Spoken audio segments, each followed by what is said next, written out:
নাউযু বিল্লাহ, এগুলো হচ্ছে নেয়ামতের কুফরি, আল্লাহ না শুকরি, ফরজ ওয়াজিব না আদায় করা।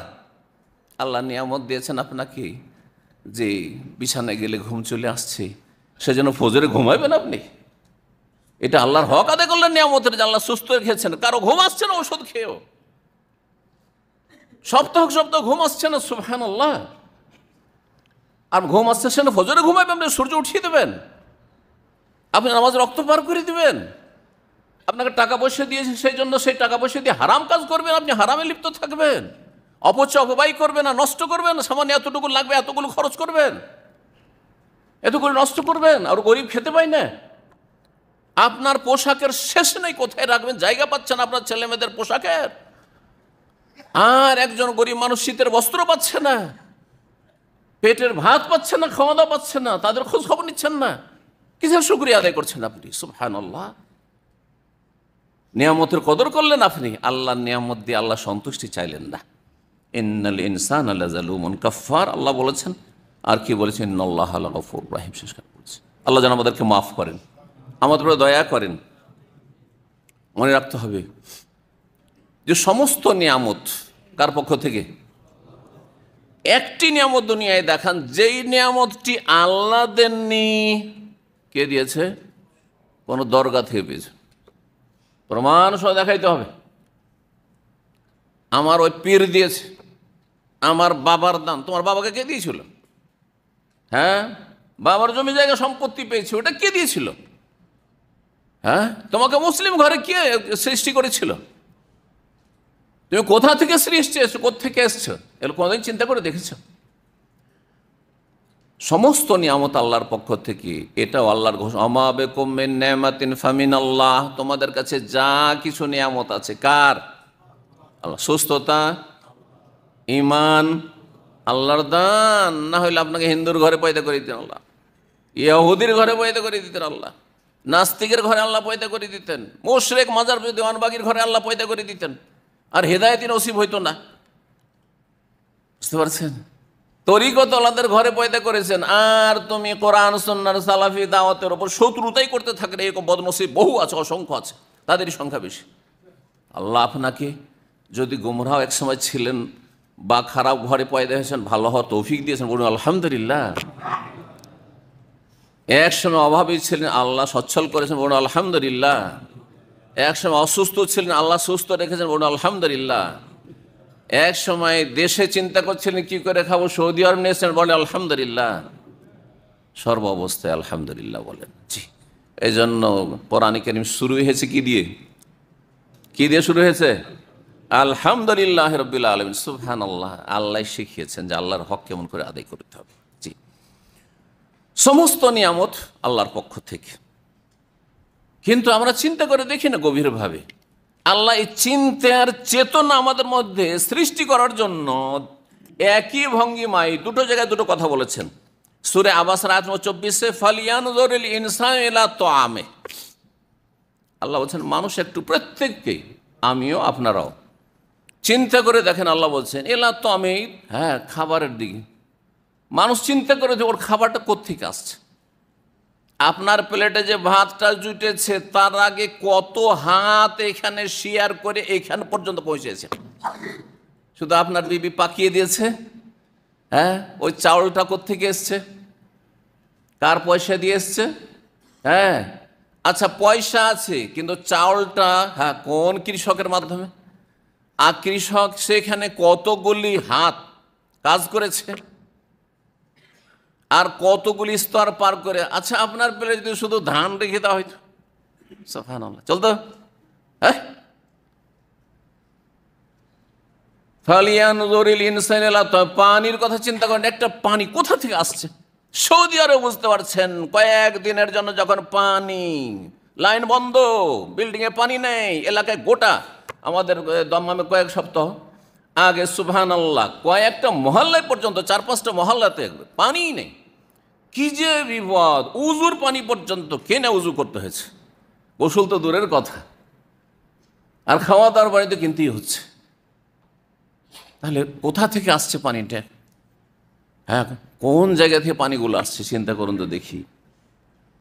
যদি আল্লাহ এই পানিটাকে পাতালে নামিয়ে দেন, কোথা থেকে? ফামাইয়াতিকুবে মাইম মাইন, হ্যাঁ, সুপেয় পানি, মিষ্টি পানি, কে কোন শক্তি এনে দিতে পারে? আল্লাহ বলছেন তোমার খাবার পানীয় নিয়ে একটু চিন্তা করে দেখো। সূরা তারিক আল্লাহ বলছেন ফালিয়ানজুরিল ইনসানু মিম্মা খুলিক, মানুষ একটু চিন্তা করে দেখো, নিয়ামত খুঁজে পাও না যে তুমি কোথা থেকে পয়দা হয়ে এসছো।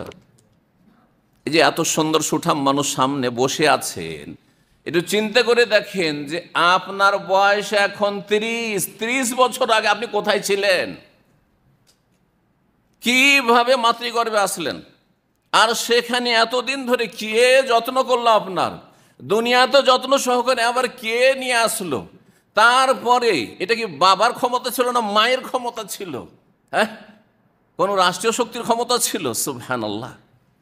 মিম্মা খোলেকা মিম্মাইন দাফিক, সবেগে যে স্খলন ঘটে থাকে যেই পানির, লাফ দিয়ে জাম্পিং করে যেই পানি, আর সে পানি মিম্মাইন মাহিন, তুচ্ছ পানি, ঘৃণিত পানি, কাশপোটার চাইতে ঘৃণিত। কাশপোটা কাপড়ে লাগলে যেমন অরুচি নোংরা লাগে, তার চাইতে নোংরা লাগে, সেই পানি থেকে আল্লাহ পয়দা করেছে। কিন্তু করে দেখেছো?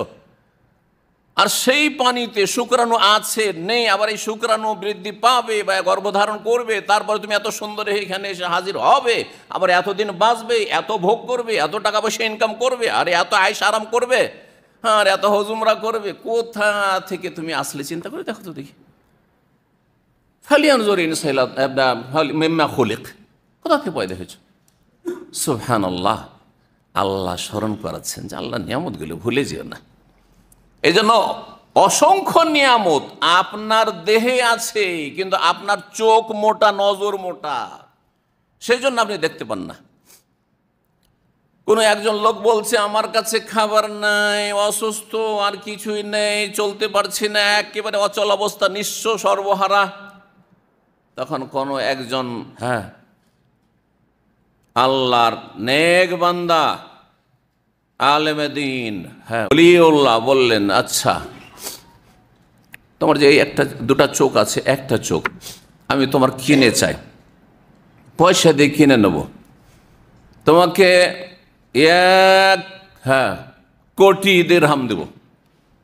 1 রিয়াল বলি, রিয়ালের দেশে যেহেতু আছেন, বাংলাদেশি টাকা হলে তোমার অল্প, তাই না? তাহলে রিয়ালে, ডলারে 1 কোটি তোমাকে রিয়াল দেবো, একটা চোখ দেবে? আপনাদেরকে যদি কেউ বলে ভাই কিছু নেই, কিছুই খুঁজে পান না, তো ঠিক আছে, টাকা পয়সা নেই, সে তো ঠিক আছে, এক্ষুনি 1 কোটি রিয়াল, একবারে কয়েক মিলিয়ন, শুধু একটা চোখ দেন, একটা চোখ দিয়ে আপনি দেখবেন, একটা চোখ বিক্রি করে দেন, একটা চোখ আপনার কানা করে দেবো, 1 কোটি টাকা দিয়ে দেবো। দেবেন? কেউ আছেন? যদি থাকেন তাহলে আল্লাহর কোনো পয়সা আল্লাহদের সাথে কথা বলা যাক, দাঁড়া একটা চোখ আপনার নিয়ে দেবে, দেবেন? 2টা চোখ যদি চাওয়া হয়, একটাই দিতে রাজি না, তাহলে 1 কোটি এটা হয়ে গেল। 1 কোটি দিয়েও দিলেন না, তো ধরলাম সর্বনিম্ন 1 কোটি, এটা 1 কোটির হলো। কানের 2টা শক্তি, কত টাকা একটা কানের? এই শক্তি বিক্রি করবেন, শ্রবণ শক্তি, এই বাক শক্তি, জবানের শক্তি, যে কথা বলছেন, কথা বলছি, এটা কত কোটি টাকা বিক্রি করবেন? কত কোটি টাকা দাম তাহলে এটা? এটার জন্য 1 কোটি। যে আজকে থেকে আপনি বোবা, মস্তিষ্ক, বিবেক বুদ্ধি, এখন থেকে তুমি পাগল হয়ে যাবে, তোমার এই যে বিবেক বুদ্ধি আছে সেটা তোমার 1 কোটি দিয়ে কিনে নেওয়া হবে। এতটুকুর ভিতরে যে কত নিয়ামত আছে, কত নিয়ামত আছে। জিভার স্বাদ শুধু খাওয়ার জন্য, পানির জন্য যে স্বাদটা গ্রহণ করছেন, এইটা এর জন্য 1 মিলিয়ন রিয়াল, তাহলে মিলিয়ন মিলিয়ন বিলিয়ন আপনার কাছে, বহু টাকা পয়সার মালিক আপনি, আপনার মাথা থেকে পা পর্যন্ত। আপনার একটা পা কত দামে বিক্রি করবেন? 2টার দাম কত? 2টো হাতের দাম কত? এইভাবে চিন্তা করে দেখুন তো দেখি। আপনার কিডনির দাম কত দামে কিডনি বিক্রি করবেন? আপনার লিভারের দাম কত? কলিজার দাম কত? আপনার হার্টের, একটি করে চিন্তা করে দেখেন। আল্লাহু আকবার। ওয়াইন তাউদ্দু নেমাতাল্লাহি লা তুহসুহা। আল্লাহর নিয়ামত যদি এইখানে শুধু গণনা করো, শেষ করতে পারবে না, তুমি গুণে শেষ করতে পারবে না। বলুন আলহামদুলিল্লাহ। অন্তর থেকে, দেখা দেখি না আজ বলতে বলছি, সেই জন্য আজকে থেকে সব সময় কি করবেন? আপনি যেই অবস্থায় থাকেন না কেন বলবেন কি আলহামদুলিল্লাহ। জি।